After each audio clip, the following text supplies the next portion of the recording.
I'm Vinnie Politan. The subject of my investigation, the annihilation of an entire family. Mother, father, son, and daughter shot and stabbed and torched. The accused killer is another member of that family. Here's the story. They were brothers, business partners, family. But prosecutors say beneath the success and shared history of Keith and Paul Caneiro, something darker was growing. In the early hours of November 20th, 2018, two fires broke out in Monmouth County, New Jersey, hours apart, miles away. The first consumed Paul Caneiro's Ocean Township home. Authorities allege it was no accident, but a calculated distraction. At the second fire in Colts Neck, firefighters uncovered a nightmare. Keith Caneiro was found shot execution style in his yard. Inside the burning mansion lay his wife Jennifer and their two children, Jesse and Sophia, murdered before the flames took hold. Prosecutors say the motive was money, accusations of theft, a looming financial cutoff, and removal from a family trust. Paul Caneiro has pleaded not guilty. If convicted, he faces life without parole. So, as we've been saying, and as prosecutors have been saying, and the evidence has shown, the victims in this case, Keith Caneiro was shot, his wife was shot and stabbed, and the two children were stabbed. So, there's a murder weapon that is a knife. In the trial, do you remember this moment? Take a look when this knife was shown to the jury. Witness had it in his hand. And this was a knife that was found connected to the defendant, Paul Caneiro. So a lot of us wondering, is that in fact the murder weapon? Is that the knife that he brought with him to commit these murders? Switchblade type of knife. Let's bring in Court TV field reporter Cody Thomas. Cody, great to see you. Another knife, though, was shown to this jury. What do we know about this second knife? Well, Vinny, we know that the knife was burnt and charred, and we also know that prosecutors say that this knife came from Keith's kitchen. Now, Vinny, during testimony, during the investigation, investigators took debris from different rooms in the house and made these piles out of the different debris they got from all the different rooms. And they showed an image in court of a debris pile from beside the foyer. You're seeing that image there now on the screen. You can see the knife kind of in the middle of that pile of debris there. Of course, beside the foyer is where this knife was found. Now, they swabbed this knife for DNA, but investigators have not commented on the results of that swabbing in opening statements or any testimony so far, Vinny. But what I want to do now is take a listen to a detective talking more about this knife evidence. Take a listen. Is there a pile of debris that was gathered from another area in sort of inside of the foyer? Yes. Okay, we can have slide 180, please. What are we looking at here? That is just a photograph of that debris pile. Slide 181. That is more of a close-up photograph of a knife that was recovered from inside that debris pile. Can you circle the knife just because it's a little bit hard to see it runs in? 181.1.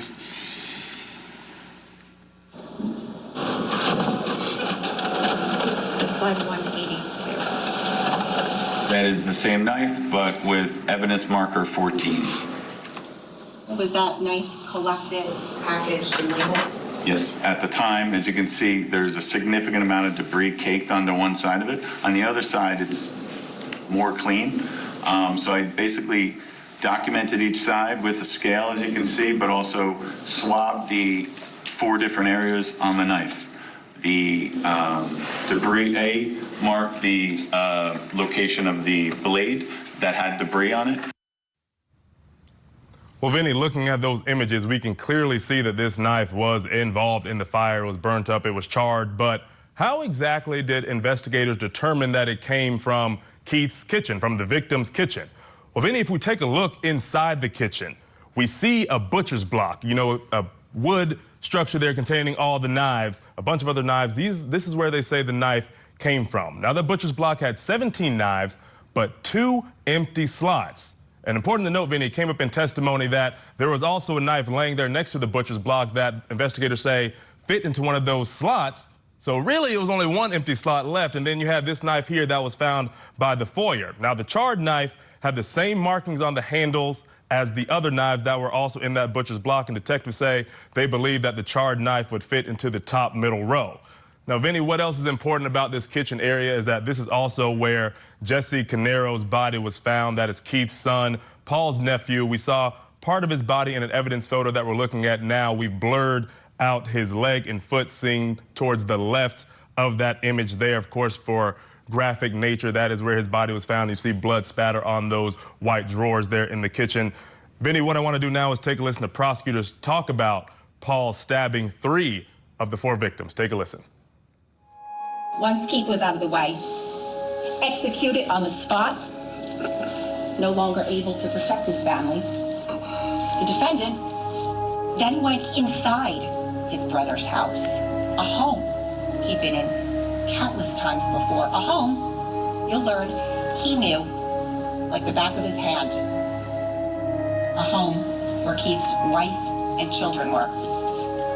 And in there, in the chaos and confusion of having been awoken from sleep, in the shock and terror of having their home invaded, and in the dark, the defendant hunted them down.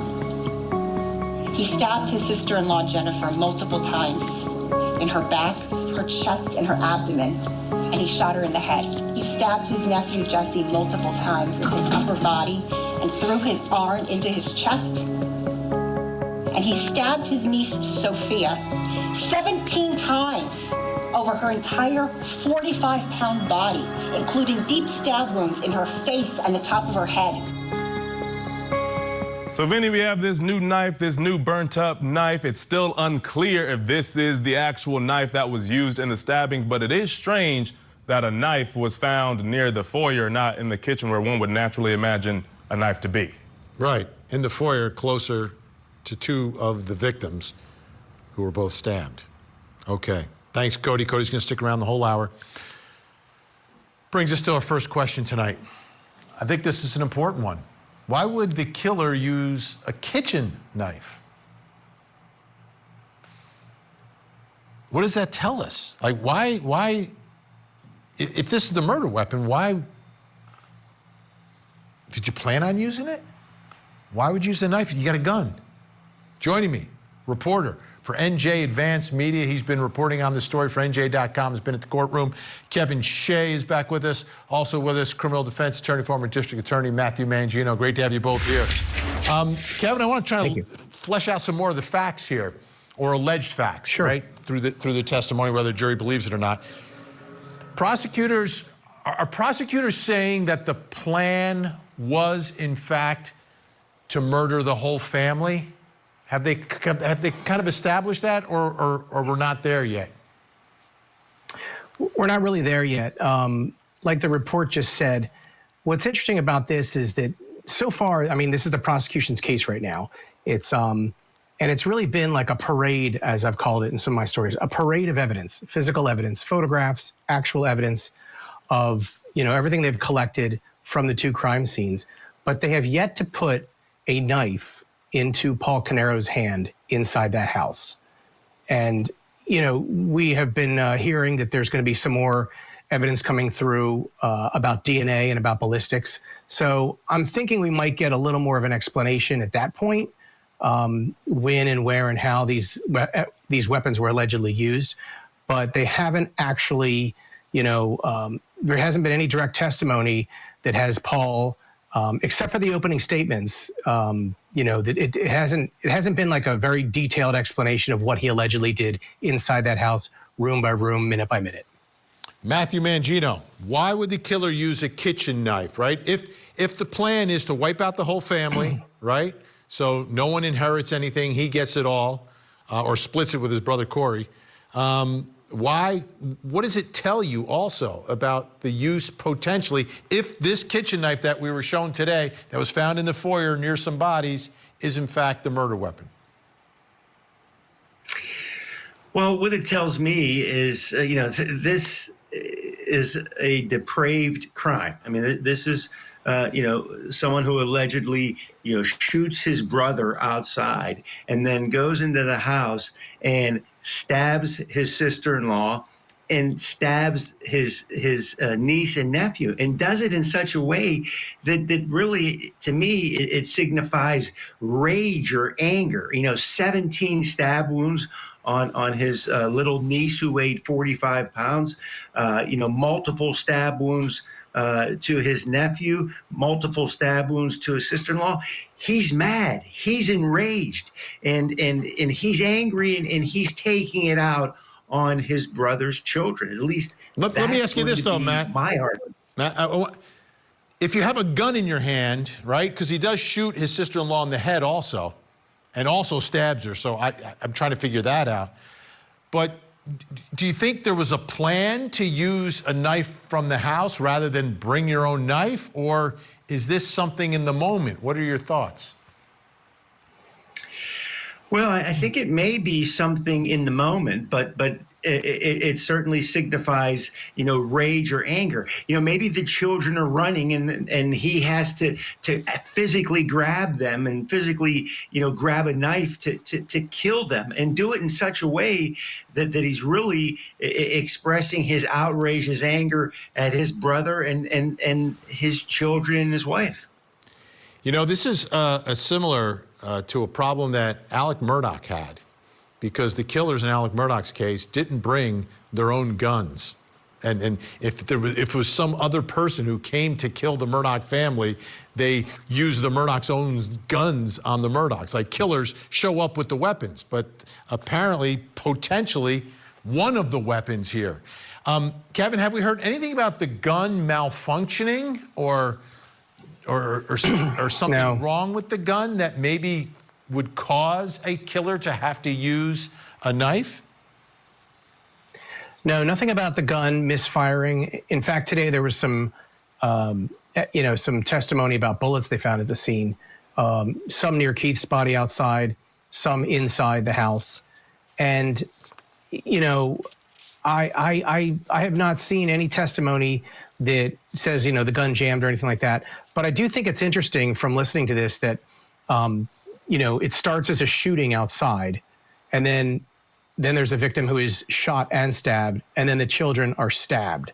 So that is a very interesting and lingering question in this case. Yeah, it's very confusing, but I think we shed some light on it tonight. Kevin's going to stick around. Matthew Mangino, always great to see you. Thank you so much. Coming up next, when did the killer decide to ambush Keith Caneiro? The defendant pointed that loaded handgun at his brother, and he pulled the trigger 6 times. 5 of those shots hit Keith. Did an affair lead to double murder? The Commonwealth's Attorney's Office has secured an indictment against Brandon Banfield for the murder of his wife, Christine, and the murder of Mr. Ryan. Prosecutors allege the defendant planned to run away with the family's au pair. So he killed his wife and another man. He was there. I'm gonna kill her. I'm gonna kill her. It's a case of sex, lies, and deadly deception. The Au Pair Affair murder trial. Live coverage weekday mornings on Court TV. When he arrived, he turned off the generator to their home, and then he cut the power to the house from the outside by removing the electrical meter. And then he waited in the dark, waited in the shadows, waited for his brother Keith to come outside. It was a great opening statement, by the way, by the prosecutor. Really tremendous job. One of the better ones we've seen in quite a while here at Court TV. But that moment, that dramatic moment of him lying in wait for his own brother to ambush him and take his life. Let's bring back in Court TV field reporter Cody Thomas. So let's talk about this. This is a huge part of the case, the power going out at Keith Caneiro's house. What do we know about that? Well, Vinnie, we know Keith texted his brother Paul about the power outage when it happened, but as we just heard the prosecutors say, they think Paul is the one who actually cut the power, cut the generator. And Vinnie, let's take a listen to the final text that Keith sent to Paul, that first text being sent at 3:14 in the morning, beginning when the power goes out. Take a listen. My power is totally out at home, total AC failure. I used the manual switch in the basement, but nothing is working. I'm not even sure what to do. The generator says AC failure. Going outside to see if the generator is in the right mode.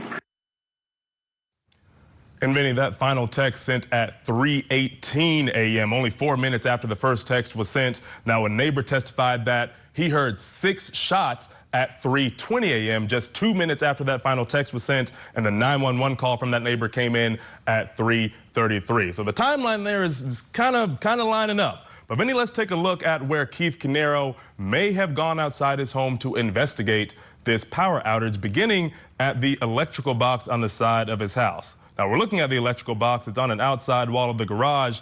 Now, this box was dusted for fingerprints, but it came up with no results. But Vinnie, from the electrical box, if you make a right, you'll see this walkway here. This is how you'd likely get down from the electrical box to the generator, walking through that thin walkway. Now, of course, you keep walking down this walkway, both doors, you get to the generator where both doors were closed. But Vinnie, the interesting thing here is that they were both unlocked. It had been turned off, according to the lights displayed when investigators took pictures, which is a key point in this case here. Vinnie, we also have images of the location where Keith's body was found. We see it right there under that red tarp. Found nearby to all of this stuff, first responders first covered his body with a white sheet, followed by this red tarp here. But Vinnie, what I want to do now is show our viewers how close all of these locations were. And we have an image here from WABC. This is an aerial image. Now, we see the full aerial of the home there, but we're going to focus on the left of the screen. We see Keith's body location there circled, followed by the location of the electrical box, and then, of course, finally, Vinnie, the generator. All of these, Vinnie, you can see they are located in very, very close proximity. Yeah, it's also pretty much lining up with the prosecution theory of what happened here. Very interesting to see. Thanks, Cody. All right, so that brings us to the next question in our investigation. When did the killer decide to ambush Keith Caneiro? And one reason I'm asking that is that Keith Caneiro himself is telling Paul that he's going to go outside. So how exactly does that work? Still with me, reporter Kevin Shea, and joining me, host of the Pascal Show, Pascal is with us as well. So, Kevin, this is interesting, right? So we don't have what Paul is saying to Keith, though, in those text messages, right? We're just getting, or maybe he's not even texting him, I don't know. Because to me, I'm thinking about this, like, how would you know how your brother would react to the power going out, right? If the power went out in my house, I would tell everyone, go to sleep, we'll figure it out in the morning when I call someone to take a look at it, because I can't do anything. But somehow, some way he's coming out, right. And I'm just wondering how that, do we know if Paul kind of egged him out there or allegedly egged him out there? I mean, that's certainly the allegation. But one thing I wanted to bring up, there was some testimony yesterday that from one of Paul and Keith's former employees who said that at the Colts Neck home, Keith Caneiro's home, there were servers for the company. And there was a lot of electronics. And there were reasons for the generator one of the reasons they had for the generator was to keep the servers going. And that if anything were, excuse me, if anything were happening with the electricity at Keith's house in any way, you know, if the internet went down, the power went down, Keith would call Paul. I'm sorry, the witness said that he would call Paul. He said that's who we did. We called Paul. So I think it's interesting that Keith was reaching out to Paul at that hour. And certainly the allegation from prosecutors is that, you know, he was trying to lure him out of the house, you know, also by allegedly turning off the generator and ripping the power off the just, cutting the power off by ripping the actual box off the wall of the exterior. Unbelievable. So, there was a lot of testimony, not a lot, but testimony yesterday about that. And that witness did say, I would reach out to Paul. He knew about it. Pascal, this is fascinating, getting into the history of all of this, because I was always, why would he go out there? Now we know that the business is part of the business. The servers are there. That's important. And Paul was like the go-to tech guy with the generator. When do you think the idea came to ambush Keith Caneiro outside? Well, I think this was it's hard to explain. There's a part of me that thinks that he had this idea in the back of his mind for a while because he knew that he was going to get caught, taking money, etc. And maybe he had this, kind of lingering, this idea in his mind, lingering in the back of his mind. He didn't fully have it fleshed out, but he had an idea. If anything, things were to hit the fan, for lack of a better term, that he would do this type of thing. And then when it came down to the moment, it kind of turns into a crime of passion, but not a crime of passion, if that makes any sense. I know that sounds a little bit all over the place, but I feel like he's been thinking about this. That's why he knew to cut the power. He knew that Keith would reach out to him. He knew that, okay, so he's texting me, he's going to go outside. So I know exactly where he's going to go, and I can meet him exactly in this place, and then, of course, kill him right then and there. So, yeah, it's a very interesting situation, but I think it's very convenient that those text messages, and then minutes later, he's dead outside his home. There's no such thing as coincidences in this one. Yeah, I'm sorry. I'm sorry, Vinny. The timing of it, Pascal, is so important here, right? 3:18 is the text, and then you have the neighbor 2 miles away who hears the 6 gunshots. So everything seems to be lining up right now for prosecutors. Absolutely. This whole thing is lining up. I've already said it before. This man most definitely did all of this, and it's all starting to come back and show itself. Yeah, it's a detailed case. This one, prosecutors taking their time, but putting every piece of evidence in front of this jury, and then they've got to tie it together. But as we can see, things are forming already. Big thanks, Kevin Shea, NJ Advanced Media, doing great work on this story. We appreciate it. Make sure you check out the Pascal Show, folks, on YouTube. Great stuff over there. All right, still to come. What do the photos of Keith Caneiro's house reveal? Be forgiving.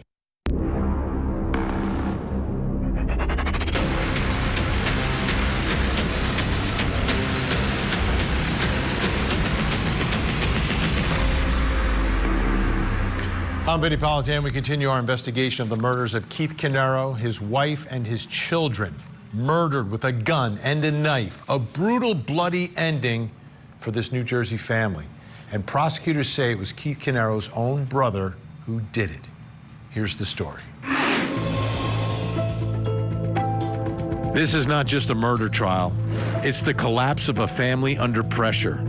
Prosecutors say Paul Caneiro watched his life unravel as his younger brother Keith prepared to cut him off, ending his salary, removing him from their businesses, and pushing him out of a family trust. Court filings allege Keith believed Paul had siphoned tens of thousands of dollars, including money meant for his children's future. Then came November 20th, 2018, before dawn. Paul's own home caught fire. Hours later, flames tearing through Keith's Colt Neck estate. Investigators say the fires were staged to create the illusion that the entire Caneiro family was under attack. Instead, they say, the fires exposed something far more sinister. Keith shot dead outside, Jennifer and their children stabbed and shot inside. Paul Caneiro denies it all, and after 7 years, a jury will decide his fate. Keith Caneiro's home was huge. It's I think about 10 acres of property, Colts Neck, New Jersey. Folks like Bruce Springsteen live there. Jon Stewart lives there.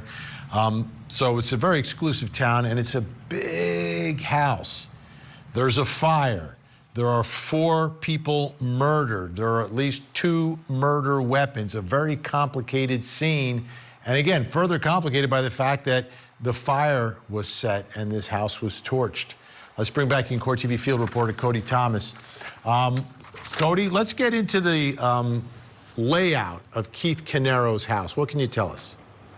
Well, yeah, Vinny, as this trial has progressed, we've seen several exhibits from inside the house, giving people a more detailed look about the inner workings of the home. Of course, these exhibits are after the fire, but it still gives us a better understanding. Now, this image here behind me, this is a floor plan of the first floor of the home. Now, we will highlight some things on the second floor and the basement here in just a moment, but I want to let our viewers know that this is just the first floor. But, Vinny, we're going to begin over here. This is a photo of Keith Caneiro. We're going to talk about his body found in the grass area outside this garage. Now, this garage here, the story that this may tell, perhaps Keith Caneiro, we know the power went off in his home.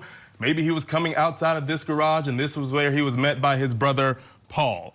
Now, Vinny, of course, we have images of Keith Caneiro's body outside on that grassy area where police and investigators, when they arrived, they put a white tarp over his body and then eventually put a red tarp over it, but again, found in the grassy area right outside that garage. Now, Vinny, we're going to come back out to the floor plan here, and we're going to come over here. This is where we believe the front door to be, and then we're going to enter the foyer area, right where you would walk in the front door of the house. And this is where we see more, destruction from the fire. You see a lot of charred, the staircase there to the left. You see a lot of charred insulation falling from the ceiling. But Vinny, let's pull back out to the floor plan yet again. And now we're going to talk about the location of Jennifer's body. She was found right there in the foyer, and we have images of that as well. Now, when you come in the foyer and you take a quick left, she was found right there on her back,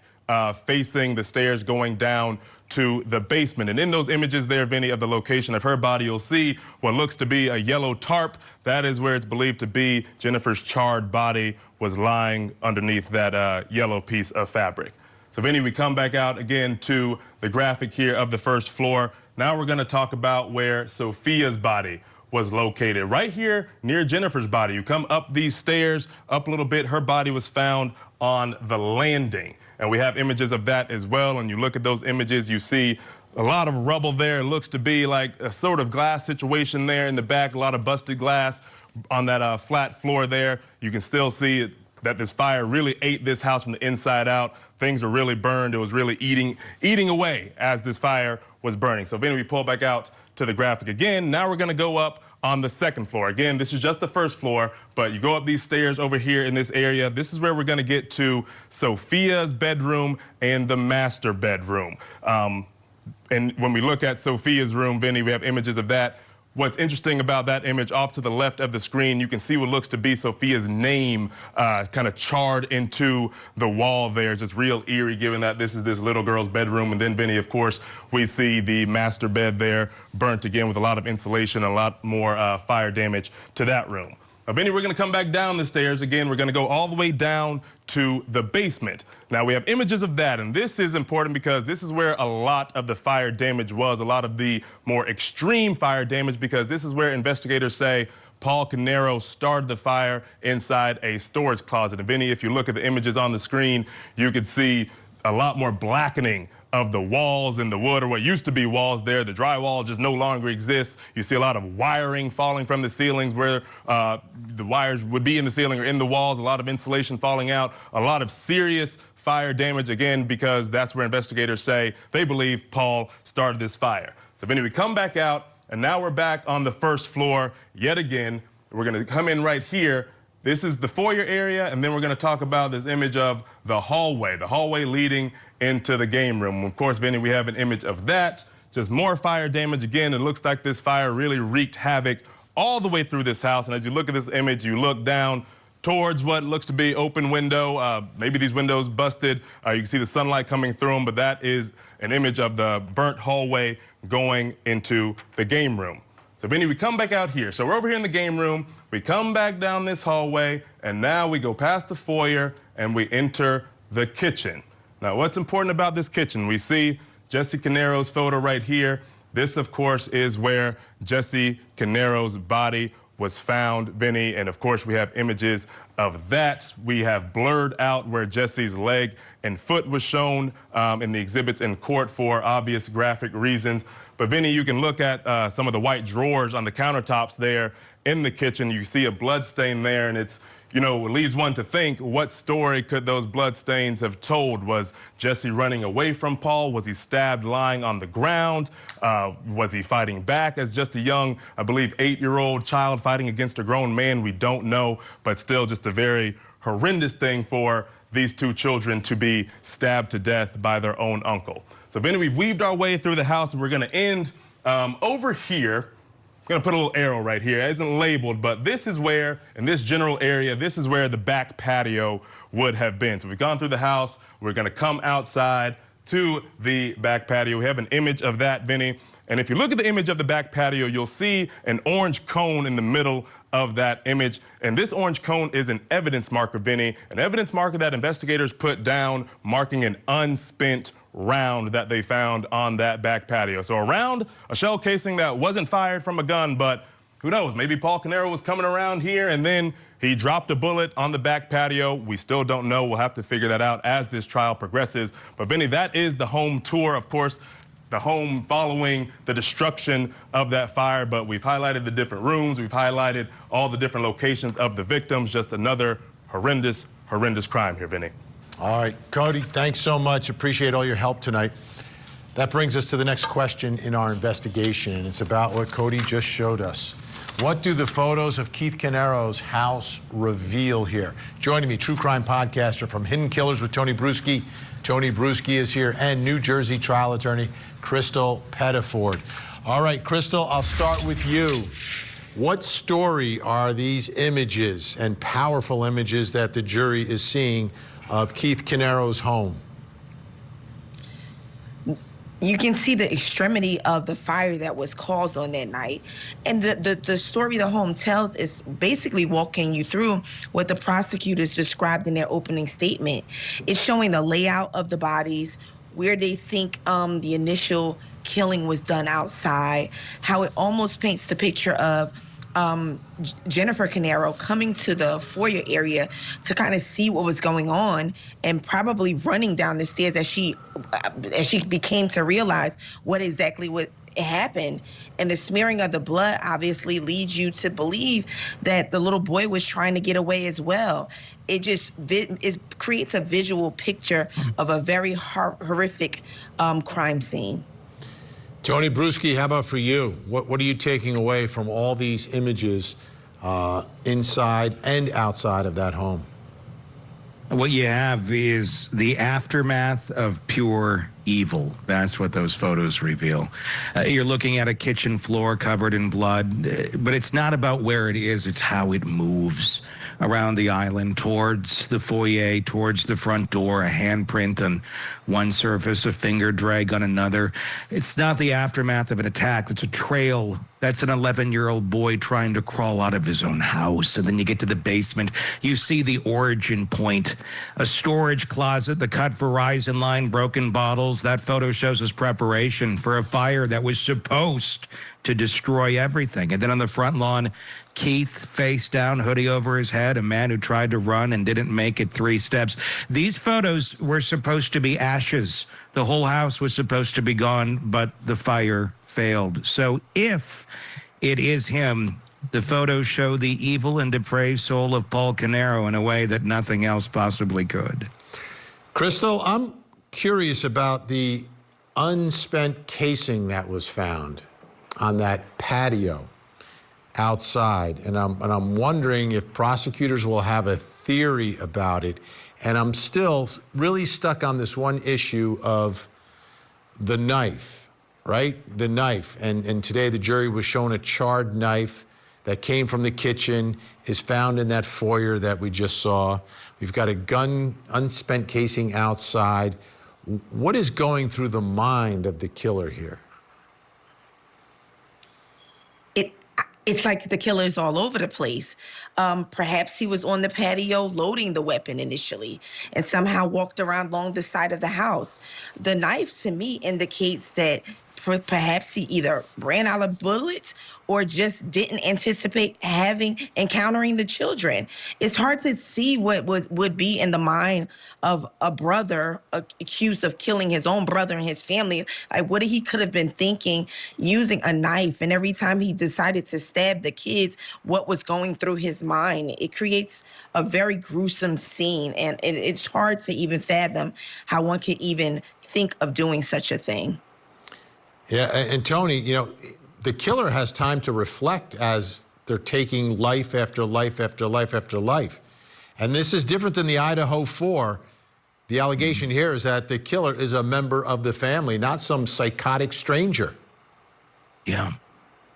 And that's what makes it all the more sick and all the more hard to believe that someone could be hiding this kind of viciousness behind a mask for as long as he did. That's what makes this case so spooky and so scary. One does wonder about that knife, though, a little bit. And it does make me wonder, did one of the children, did somebody come at Paul, if it was him, with the knife? And is that how he came into commission? Wait a minute, light bulb overhead. Light bulb overhead. Yeah. Jennifer. I know. Jennifer. Wow. Tony. Wow. Let's let everyone at home have that settle in for a second. If she grabs the knife from the kitchen, because she's shot, she goes down, shot, he gets the knife, she may still be breathing.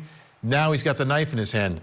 That's one scenario. Okay, that's why we bring him on the show, folks. That's why we bring him on the show. Tony Bruce is going to stick with us. Big thanks to Crystal Pettiford. Great to have your insight. Coming up next, is it possible Corey Caneiro framed his brother? He did not commit these crimes. He did not hurt anyone. He did not harm anyone. Did an affair lead to double murder? The Commonwealth's Attorney's Office has secured an indictment against Brandon Banfield for the murder of his wife, Christine, and the murder of Mr. Ryan. Prosecutors allege the defendant planned to run away with the family's au pair. So he killed his wife and another man. He was saying, I'm gonna kill her, I'm gonna kill her. It's a case of sex, lies, and deadly deception. The Au Pair Affair murder trial. Live coverage weekday mornings on Court TV. Corey Caneiro was on the outside of that. They never investigated Corey. They never looked into Corey. They never did a single thing to investigate Corey. Not a single thing. Now, we know from the opening statement that the defense, and there's a point where she's like literally pointing the finger. They're pointing the finger at Corey Caneiro, the third Caneiro brother in this case. That's what we're getting from the defense. But as we're watching the prosecution put in all their evidence, there are some things that are pretty clearly tied to Paul Caneiro. For instance, the guns that we've seen so far, they're in his possession, and we've heard from the prosecutor that they say the ballistics will create a match. So the ballistics will match these as being the so-called murder weapon, right? So if you got the murder weapon and it's found in the possession of Paul Caneiro in Paul Caneiro's home or in his backpack, wherever a particular article is found, it's connected to him. Then we've also got the genes, right? This is the DNA in the case. Genes that have the children's DNA/blood on them that are found crumpled up in Paul Caneiro's basement, the basement of his house, right near where the fire was set, but they just got charred. They didn't get totally burned. So can the defense live in a world where both things are true, where they're pointing the finger at Corey Caneiro, yet acknowledge the fact that the murder weapon and the genes are found in Paul Caneiro's house? That brings me to the final question in our investigation this hour. Is it possible Corey Caneiro framed his brother, right? He murders one brother and then frames his other brother for the murder of his other brother. Is that even possible? Still with me, podcaster Tony Bruschi, and joining me, New Jersey criminal defense attorney Sean Barnes. All right, Sean, I'm starting with you on this one. It's always dangerous territory when you're pointing the finger, but they are. Is there a scenario where you could see the defense acknowledging that the jeans were found in Paul Caneiro's house with the kid's blood on it and the murder weapon is found there, but they can still tie it to Corey Caneiro somehow, some way? I think that undoubtedly they're going to make the argument and try to tie it to Corey.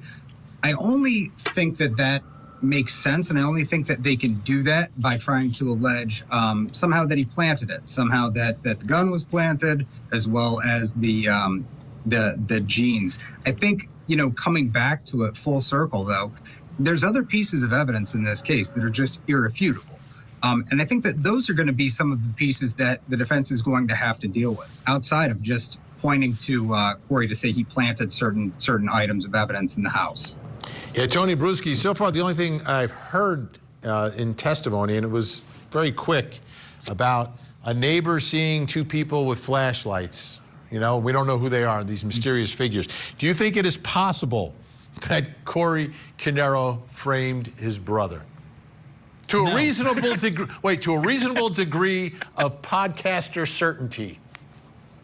No, I mean, is anything possible? Sure, but let's talk about what a frame job would actually require. Someone would have to commit 4 murders at Keith's house, then drive to Paul's place, plant a 9mm gun that's a ballistic match to the bullets in Keith's body, plant bloody jeans with Jesse's DNA, plant a bag in Paul's Porsche with a gun barrel, silencer, knife, night vision scope, and Paul's own passport, access Paul's security system, then set Paul's house on fire while his wife and daughter slept upstairs and slip away unnoticed, all while Paul is home unaware with no alibi. Is it possible? Sure. Is it plausible? That's what this jury has to decide. Yeah. Sean, we have about 30 seconds here or so. So how far do you think the defense is going to go with Corey here? Just kind of little things here and there? Or do you think they may have something else that they're going to bring out in their case?